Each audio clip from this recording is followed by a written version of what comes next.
Weekly Download, a podcast about interesting games, industry news. Brought to you by Big Games Machine. Hello. Welcome to the Weekly Download. You are once again joined by me, your host. I was going to say lovable host, but I feel like that's a bit too much praise. Your host, who you may like or dislike, Tom. And I'm joined today by Alex. Alex, please introduce yourself as always. Hi, I'm Alex, and I'm here with a squeaky chair. Sorry if you hear that. To talk more about games with you, Tom, and the industry at large around it. You're pulling a face like you really need me to not move around in my seat for this entire show. I'll do my best. No, you do what you want to do. If you want, again, I love just doing the behind the scenes. We're recording this after we've done the episode because we forgot to do a proper intro and no one knows our names at the start. So this is actually, in a second, through the magic of editing and everything magical, we're going to go back in time and you can enjoy this amazing episode we've just recorded where we're talking about some really cool things. We're talking about Nintendo in Japan. We're looking at predictions and trends for 2026. We're looking at Ubisoft. Of course, how can we not? But all of that, we've already done that, but you are just about to enjoy that for yourselves. So all I'm going to say is, past Tom and past Alex, please take it away.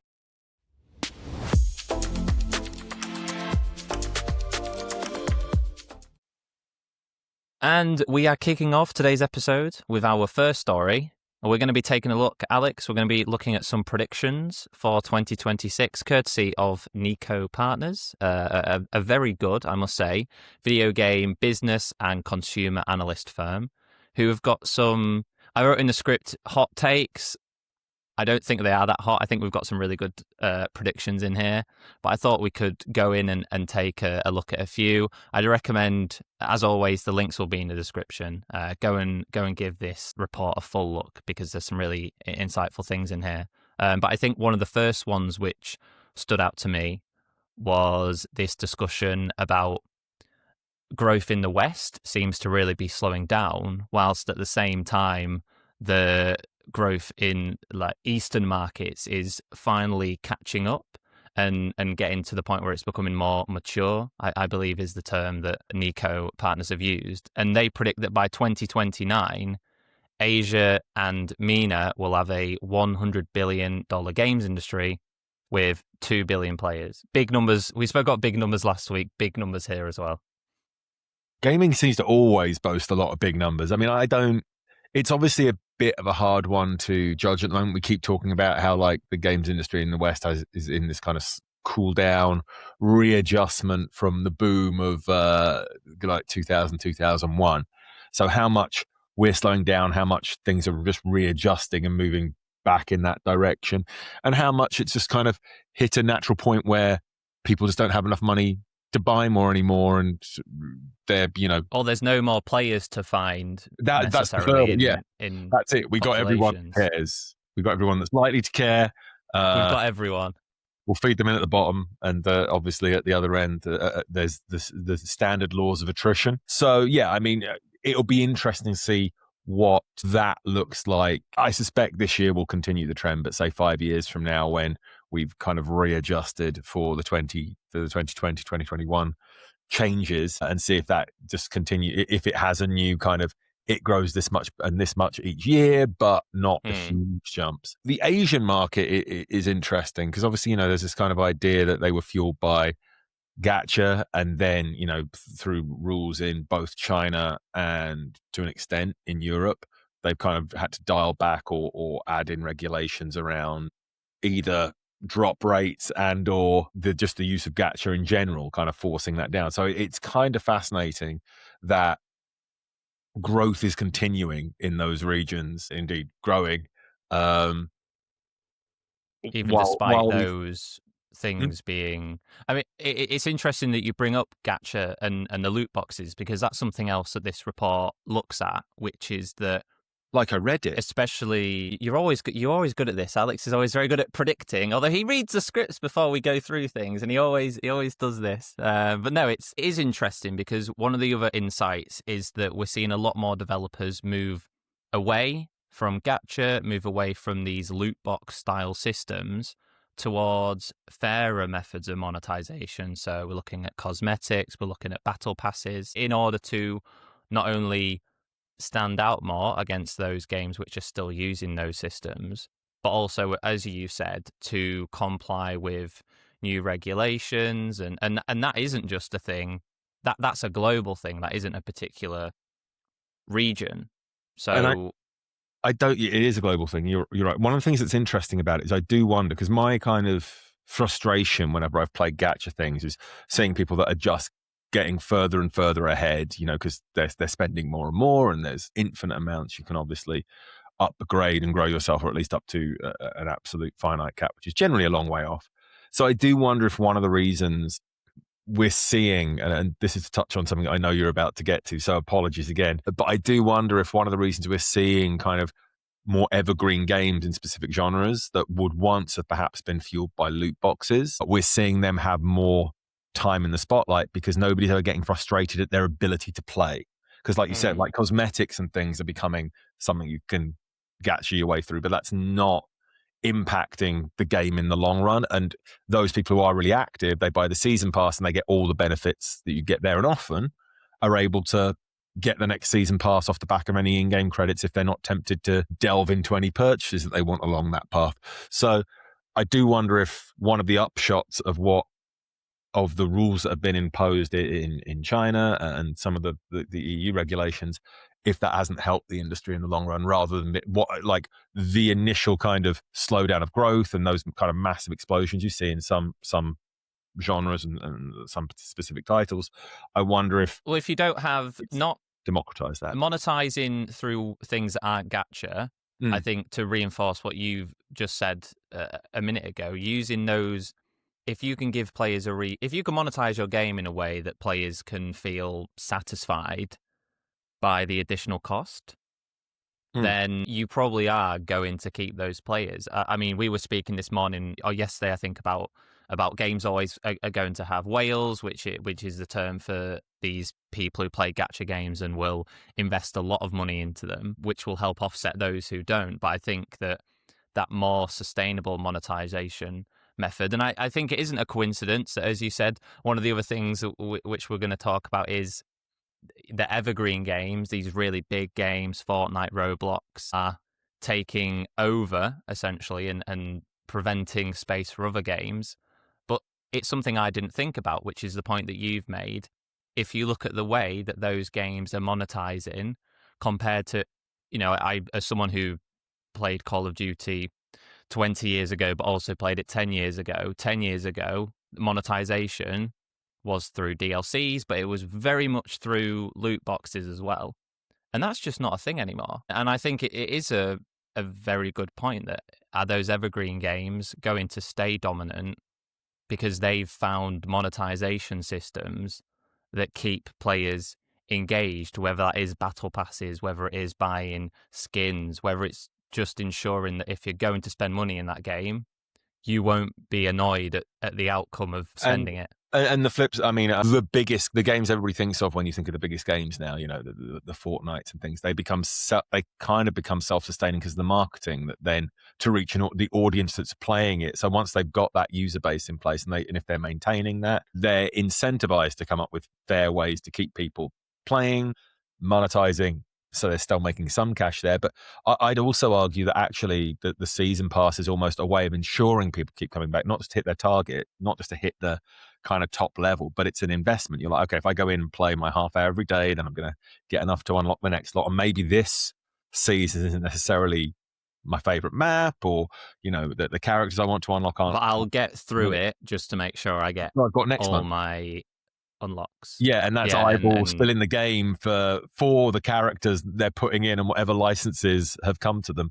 So yeah, I think that's a really good point. I think one last observation before we take a break and go into our second story, which to me is really interesting, is that one of the other parts of this report was that in regions like India and the MENA 3, which MENA 3 is Saudi Arabia, the United Arab Emirates, and Egypt, for some context, those regions are seeing what has been described as an explosion in female players. 37% in the MENA 3 is female players, and 40% in India. And what I think is even more interesting on top of that, which is fascinating, is that not only is that spike being seen in what you'd say a hardcore games, like Valorant is an example that the report mentions, but we're also seeing that population of female players boom because of high revenue female focused titles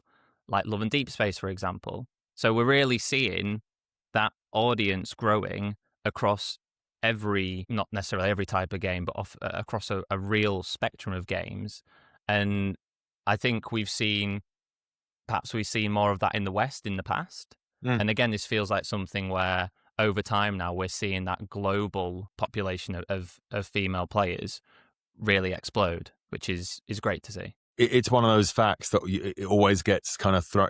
It's up there with like gaming's worth more than music and cinema combined kind of thing. There's also the more than 50% of gamers are women in terms of the number of people that are playing titles. Whether that accounts for the hardcore or where that sits now, that's not the stat that you're looking at. It's just number of people that play games, be it through an app, be it through, that's who's Farmville from Facebook as an example.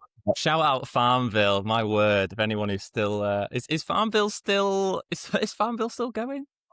I don't even have. I'm going to let Alex talk about what he's saying while I go and research if Farmville is still live. That's how relevant we are on the weekly download. Absolutely, but it does kind of account for this idea that MENA is going to continue to grow. Like right there, you've got 13% growth that could still happen just by the women reaching the 50% mark so it's equal to men.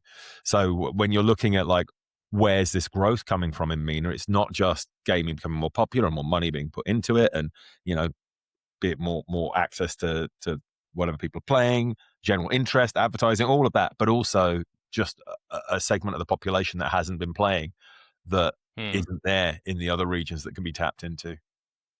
No, 100%. And before we wrap up, I can share Farmville no longer going, but Farmville 3 released in 2021, so still going for all the Farmville fans out there. And I think that's a perfect way to end a section. But please do, as I said, the link to this report will be in the description. Go give it a read because it's really insightful, and Niko Partners continue to do great stuff.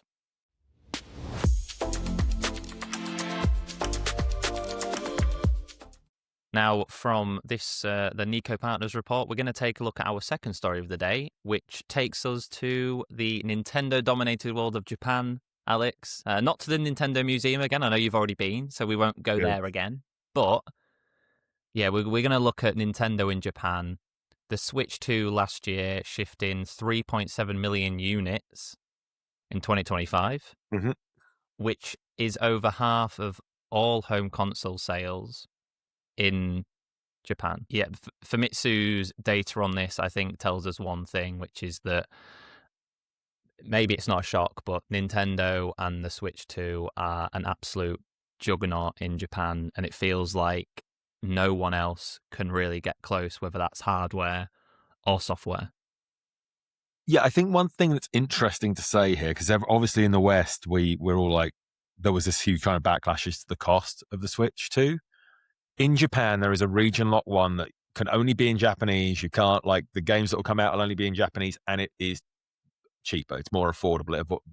Obviously made at least in region, probably removing all tariffs and things. But similar things happened with the PlayStation 5 recently, as I understand it. The yen hasn't kept up with other currencies, and essentially they were like, well, we're just essentially going to freeze console prices where they were our X number of years. $340, just had a quick check of that. That's how much that is compared to $460, $470 What's that, like in the US. big difference. Big difference. So yeah, that kind of sits there as take that into account when you look at these numbers. This was perhaps a more affordable console there, and 7 months is It most is of the worth year, and it's saying the though, only and console.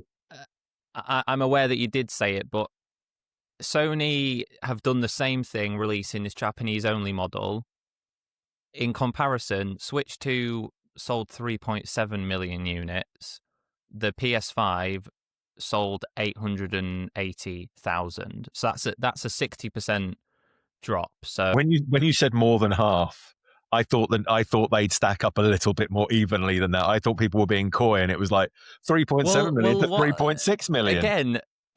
Again, what makes this even more of just Nintendo, however they're doing it, they're doing so well, is that the original Switch came in at number 2 with 1.5 million units. So the Switch 2 was over half, but then the Switch 1 and the Switch 2 are 70, 80%. I'm not going to do the maths that quick in my head, but essentially, if you're in Japan, it seems like you either get a Switch or a Switch 2. Some of you get PS5s, and then 6 people are buying Xboxes, as you've alluded to in previous episodes. Last year I was there, and they had the fancy Zelda Switch, Switch Lite, and that was $100 for that with Zelda. And I was there the whole time, like, do I buy one? Do I bring it back? And I was like, Buy 2. The Switch 2 is coming. Let's not be, but. You have more you have more willpower than I do. They're just kind of stacked in convenience stores. You're like, maybe I was like, you're there buying a chocolate bar, and you're like, maybe I'll just pick this up. Buy a Switch. Exactly. But yeah, that is a huge difference, and I'm sure that. Yeah, I mean, obviously, it's going to make Nintendo incredibly happy, but it does explain a lot of their continued dominance there when they're pricing things competitively at what people can afford, and also making. Do you think that obviously price is a big factor? Something else I'd like to ask you is this also a symptom of Japan as the Japanese population embracing I feel like Japan's always been very much portable play. They love Nintendo handhelds. Is this something where we're really seeing that gaming population embrace hybrid handheld over these dedicated home consoles? It has been a long time since I lived there, and obviously when I visit now, it's not like I'm bursting into a load of people. You're not doing a survey of going into everyone's house. Excuse me. But when I was there, it was notable that like the families I knew, they'd have one TV.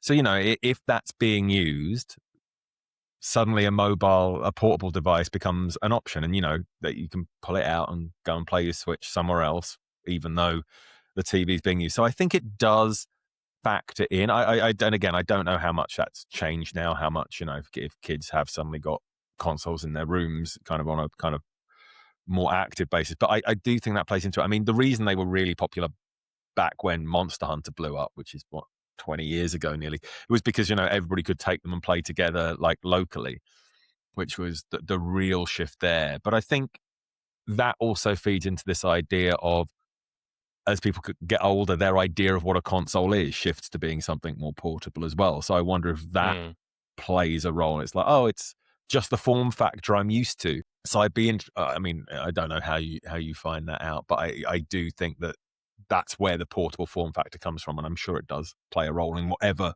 one of those possible scenarios I just tossed out. I mean, that could be why we are seeing Xbox and PlayStation try to nestle their way into the hybrid portable space. The Steam Deck, I think, has made that shift a bit more kind of a thing in the West, I think. And I think as part of that, what it also has done has made the big, because I mean, you saw it in the Vita and things like they were really chasing, kind of getting as close as they could to the home console. Like, how powerful can we make this to give people that experience? And I think what the Steam Deck proved is that, yeah, some people will still try and play Elden Ring on it and XYZ, but really it's, there are a lot of indie titles that people dabble in. And I think that, people have started to realize we need to get it good enough to play the home console experience enough, which has obviously become easier as machines have become But more people powerful. are But perhaps more interested. I mean, people be happy with the you're indie. saying this. I'll be transparent. My copy of Final Fantasy VII Remake on the Switch 2 has just arrived, so I'm the person that's like, oh, my Switch 2 is very much at the moment. It's what the Steam Deck was for me. Okay, so what can it run? But again, maybe that coming back to this story, maybe we are seeing the Switch 2 do so well because it's at a power level where the compromise of needing a PS5 to play these massive games or a PC and such isn't as much as it was. So it might be an easier decision for people to. I think it opens the gate to more highly powered, more highly intensive indie games. Let's go highly powered. I Why think not? the idea that the Switch 2 is going to be the bridge is going to fade. Then again, with all the consoles saying that they're going to be a bit later now, maybe it does bridge the gap for longer. But I remember when the Wii U dropped and they had like the re-armored Batman Gotham Asylum or Gotham City Well, let's in not. COD. We can't be talking about the Wii U. That made it like 1 year before the next thing is launched. It's like, well, nobody's porting anything anymore. So it's the willingness What to do put you it on. mean no one wants to develop something with this random 6-inch screen in the middle of it that has to have all these custom features? What do you mean they don't want to make games for it? Maybe the Wii I U is believe there like, was I feel like there was a Monster Hunter game on the Wii U or two. There's a few there good was. ones on the Wii. I mean, the only reason I mentioned Monster Hunter is because of we've also got this software data. So Nintendo smashing it in home consoles in Japan, smashing it in console sales. For the 21st year in a row, Nintendo published software occupied 9 of the top 10 software sales spots. And this year, the only game which managed to boot a Nintendo game out was Monster Hunter Wilds. So it feels like if you're in Japan, again, is it we're buying Nintendo games or we're buying Monster Hunter? Capcom has that privilege of standing out and being, we know you guys still love Monster Hunter. So, which I imagine maybe, I don't know, speaking of other things, is Wilds going to come to the Switch at some point? Although I hear the optimization for that's a bit of a nightmare. So Yeah, I mean, I'm sure they'll try. I mean, they managed to put Witcher on the original Switch. I mean, at that point, you're like, all bets are off, right? Cyberpunk's been moved over, and in terms of intensity, I'm sure there's similarities there. it's a very good part as well, I must say. Having played 2077 on the PS5 Pro, and because it's got cross saves as well, which is another great feature. But okay, yeah, genuinely a very good part. So yeah, it could. I would have.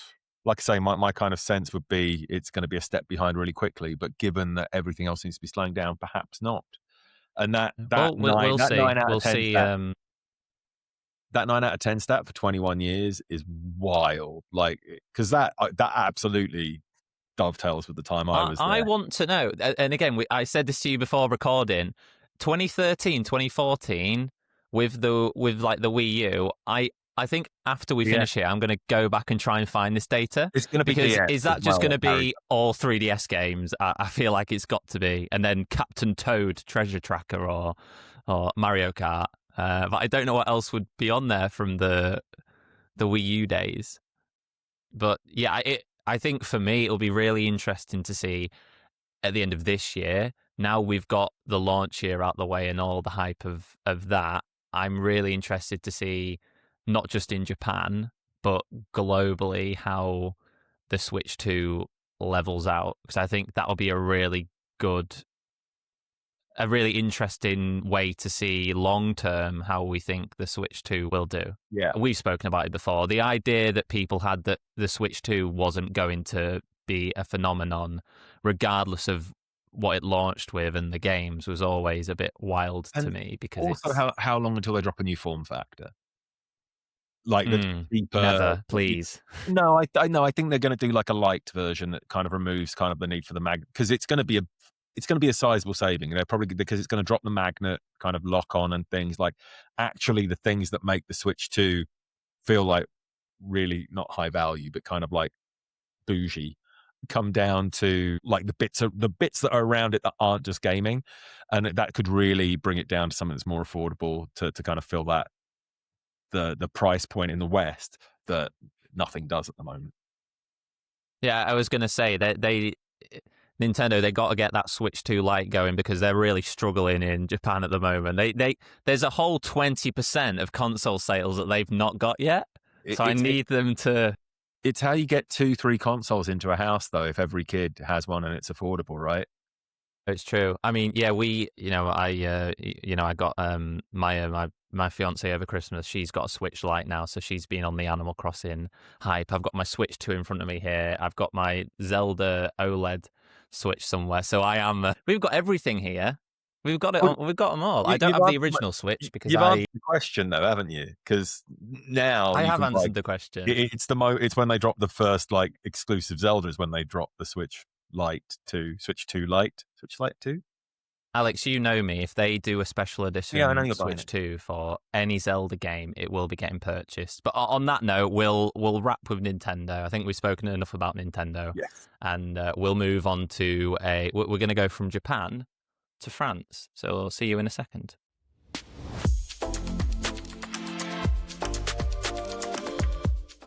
And wrapping up today's lineup of stories it's another new development in the Ubisoft saga. We've got this latest story, hot off the press. We've got projects being killed, we've got games being delayed, and more potential layoffs. I mean, it's interesting that we're going from Japan to France, and I think there's a specific term in Japan, I think in this case, maybe they'd want to apply it as well, about the disappointment somebody feels when going from Japan to Paris specifically, because they think it's the city of love and they get there and they're a bit disappointed. And the word for it's in French, Japan syndrome, de syndrome, not the syndrome, but I'm sure that would work as well. And I think it's Paris Shokogun in Japanese. So that's just Hiroaki Ota identified it in the 80s as a something people feel of this kind of intense, this kind of sense of ennui, having made that journey, which is also interesting, of course, because a lot of people in Japan still play ennui. There we go. I mean, it's perfect for this story, really, because it is quite a disappointing. For me, it's disappointing. I'll immediately say the focus of this story isn't really on the Prince of Persia Sands of Time remake being killed, but as someone who spent their formative years playing these janky 3D hack and slash platformer style games on the PlayStation 2, I personally am devastated by that news. But this is part of a much broader restructuring at Ubisoft, which I've got the quote from Ubisoft. They've described it as a major organizational, operational, and portfolio reset. They're clearing the decks. We've got 6 games getting cancelled, mostly unannounced, and the closure of 2 studios, Ubisoft Halifax and Ubisoft Stockholm. Now, we already knew about those closures, but it's all come together as part of this bigger story. And I think before we dive into this next thing about creative houses and all such other things, anything what are your thoughts on this, Alex? I know we talk about Ubisoft a lot, so I feel you might have no more thoughts to share, but the room is yours. I do feel like Ubisoft and Konami, for a long time, the two of them sat as these kind of weird outliers in like the GDC and not GDC, sorry, Gamescom and E3 announcements. They were always the ones you go to and like end up with something you weren't expecting, something wacky. They'd run out with kind of like quasar guns and be tagging people around the room as this is what we're bringing out for this. Oh, they used to always do the Just Dance things. They'd have all the people out on stage, wouldn't they, doing the dancing? Yeah. And so it's another Just Dance. Spoiler. And Konami with its smashing crabs for massive damage kind of thing. Those were the two that people kind of looked at and giggled at. And, obviously giggling at your announcement doesn't translate to sales. So I do kind of see where they're going. But it is ultimately a loss that the more you cut teams, the more you're like, and understandably, the more we got to make money becomes a focus. You have to stop rolling the dice on those things that occasionally end up being really exciting and novel and spin-off franchises like Just Dance. And you Mario and Rabbids. I feel like those are the kind of thing. It feels like and we will touch on this creative houses thing, but it feels like in the last year we've seen the final this death of the experimental Ubisoft, of the rather than AAA or quadruple A as has been coined recently, this newer ideas that they might work, they might not, but And all they'll those things that try came them out. and see. Do you remember the Ubi Arts engine specifically? That was like that was what Rayman was built on, and they did Child of Light in it, and then that World War Child of One game. Light, Grow Home, I think. That Was wasn't it Ubi Grow Art, Home or but Go Grow Home? Home was in there as well. And that kind of era, they were doing a lot. But the Ubi Art, that 2D engine, which I'm sure will still be around because of Rayman, but like it was just this kind of time of experimentation, and we're not going to see those again. No, I don't think we are, and that we'll come on to this creative house idea that Ubisoft are talking about, and what we've essentially got here is, rather than all these studios across the globe being focused on all these different projects, what they're looking to do is have 5 specific, not teams necessarily or studios, but programs in essence. So we'll have the behemoth, so that's the focus on Assassin's Creed, Far Cry, Rainbow Six, which are probably So carry on.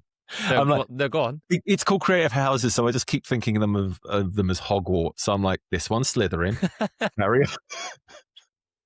10 points to Behemoths. But yeah, Behemoths is your big ones, your Assassin's Creed, Far Cry, Rainbow Six. I think they're the biggest revenue drivers, I'd say.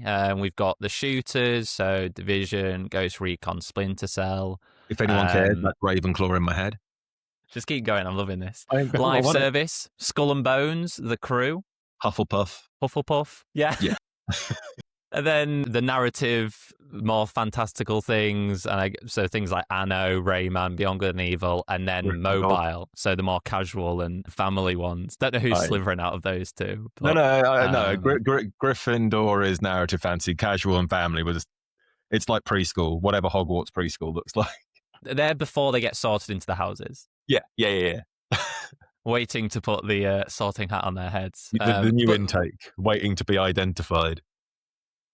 Yeah, I think this is interesting. I'm not sure how in practice this works.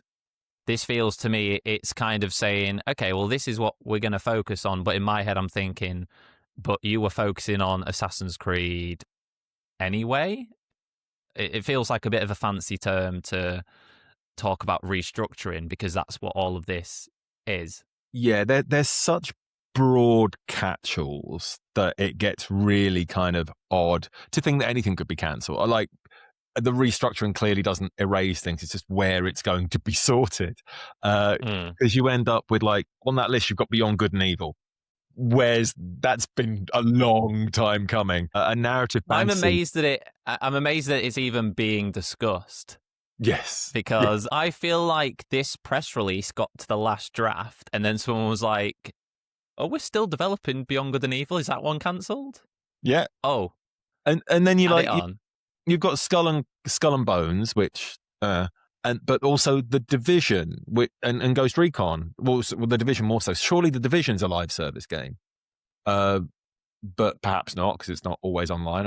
I never played Skull and Bones to kind of distinguish the difference there. But it's like that is why, to me, this does. It just kind of feels like, well, we're going to keep developing.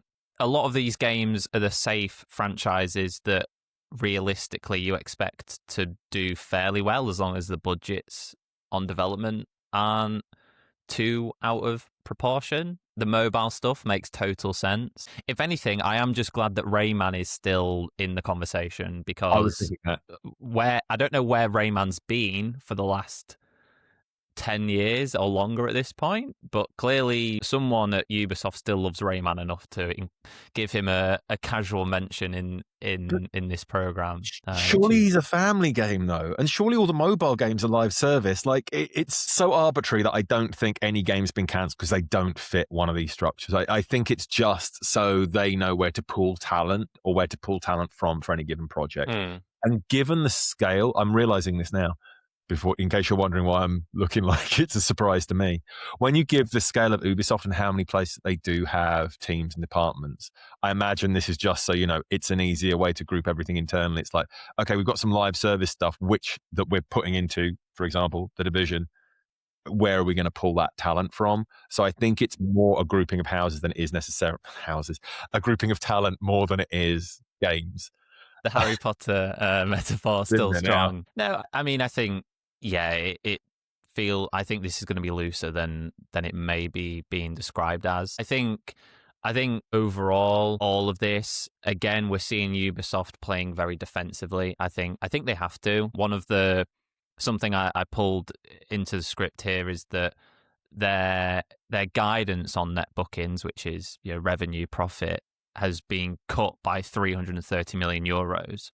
So that's Ubisoft saying, we did think we'd have this 330 million euros. Turns out we probably won't. So are these drastic cuts? Is it just a case of trying to survive and making sure that any games they do publish are going to get picked up in a market that is very selective? As we discussed earlier in the show, people are very much sticking with these evergreen games. So Ubisoft want to make sure that, not that everything can be, but as many games as possible that they're working on, that they're putting money into, are going to have a chance of that success. I think the last thing... Oh, sorry, go on, Alex. No, I was going to say, what is interesting is their behemoths skew single player in terms of how in terms of how I view them as a franchise, which is perhaps a limiter to just how much money they can make. What's interesting though is that a lot, as someone, I played Assassin's Creed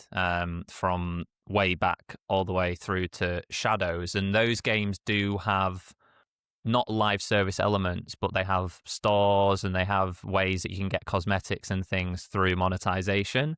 So they are single player games, but it's not in a super traditional sense where you'd expect everything to kind of be cut off. And there is those live servicey elements with cosmetics and things like that. So, which by all accounts, as I've read in the past, is actually a really good moneymaker for Ubisoft. So I imagine that's something that they're really going to double down on, which I personally don't mind. I am of the opinion, as I think I've said this quote before on the podcast, one of the Doom developers said on Twitter years ago at this point, you are in control of the buttons that you press. So if you don't want to buy them, you don't have to.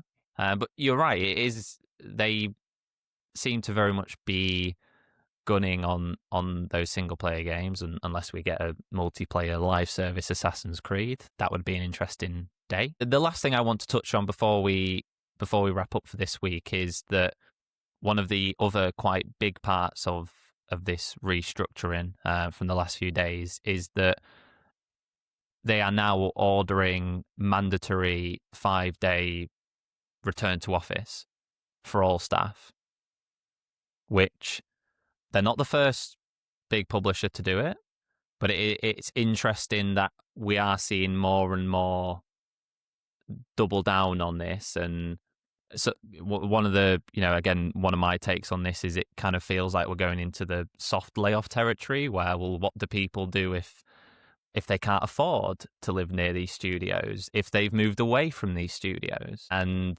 by making that mandatory, you put people in quite a difficult position. And the flip side of that is if they're holding onto offices in certain regions where it might be more expensive, but perhaps not as prestigious, not to take aim at Halifax, but Halifax and Stockholm being two places that have been closed, is that as much down to talent as it is down to, we save this overhead because the rents, that we're going to have to renew the lease if we want to stay in this building. So it does bring into play a lot of other things if you are, like you say, the soft layoff, but also, is that going to impact other factors due to expense? I don't know. That's speculation. Well, we'll see. I don't imagine this is the last time we'll talk about Ubisoft. Probably within the next month. I feel like they love a headline. I'm sure we're going to see more about this, but I think that's where we'll put a pin in this discussion for now. We'll take a quick break, and when we come back, we'll be running through Alex's exciting times at Pocket Gamer Connects this week.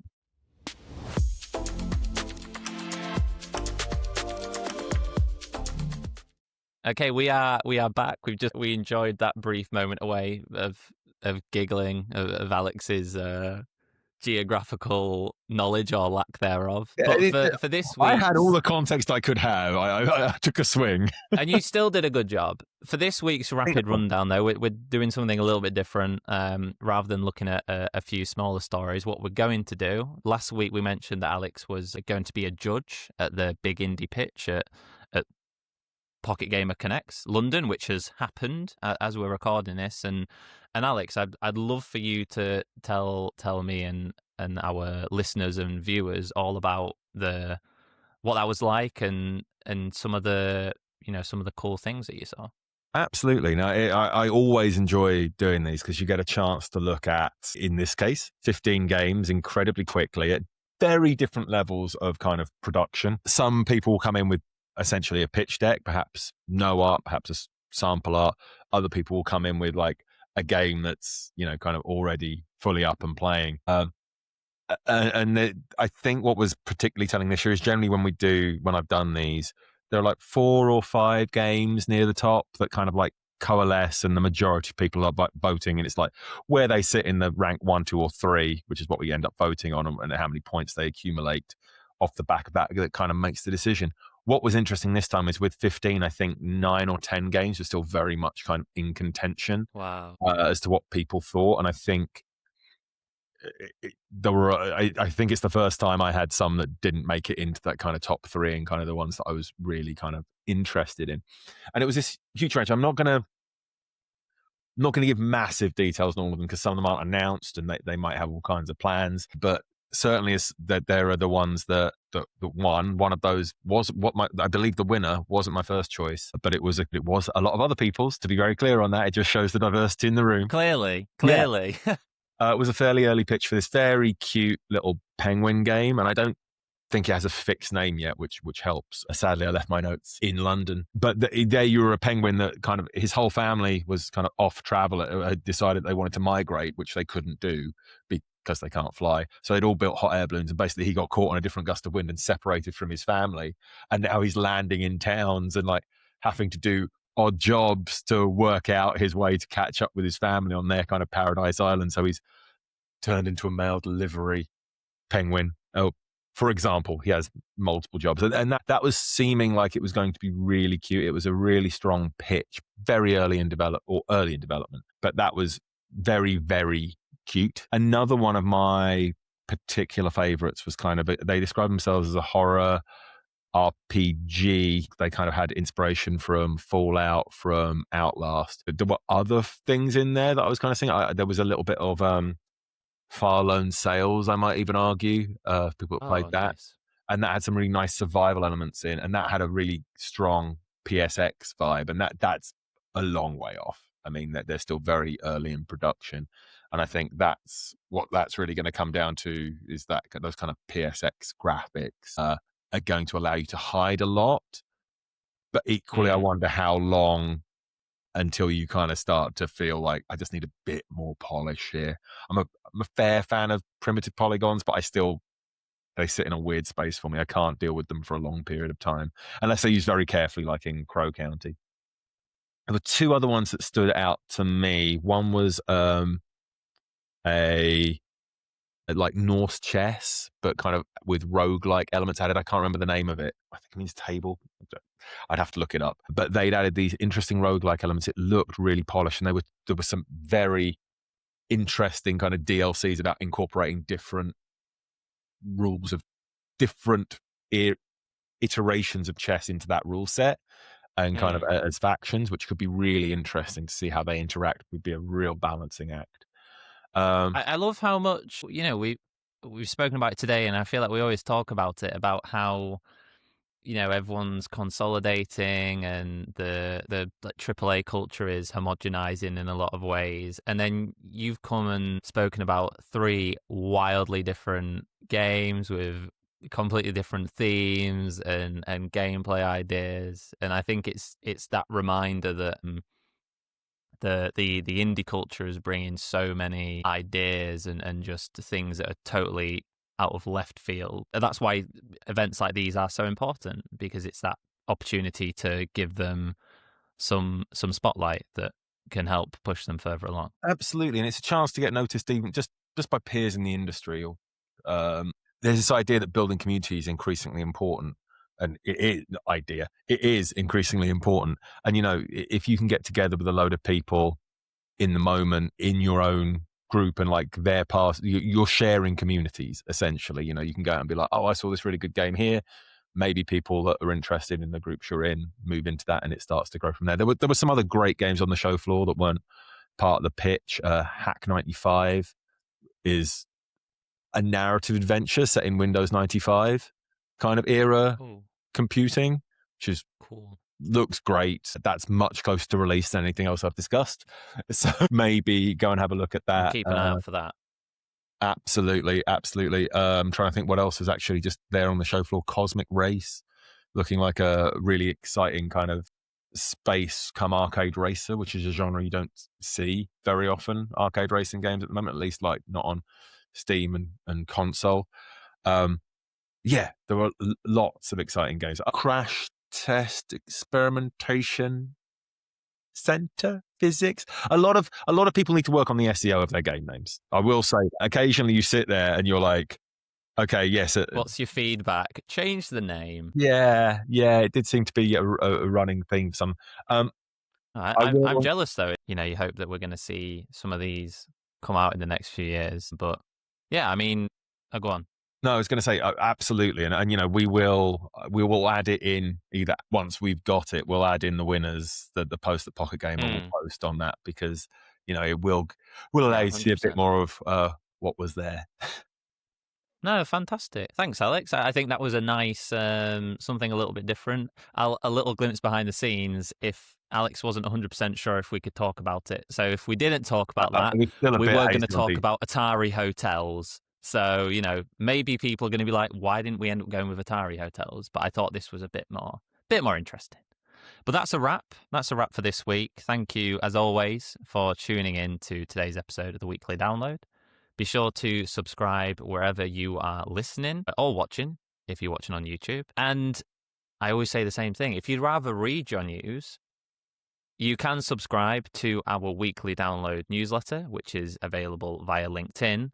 And if you want to read even more every day, Monday to Friday, you can sign up for our daily download newsletter. That's the industry's biggest stories delivered to your inbox Monday to Friday, like I said. And we always try and make sure we're getting all the best insights, stories, trends, and whatnot in there.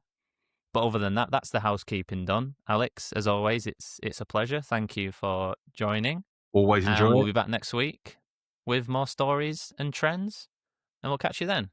Goodbye.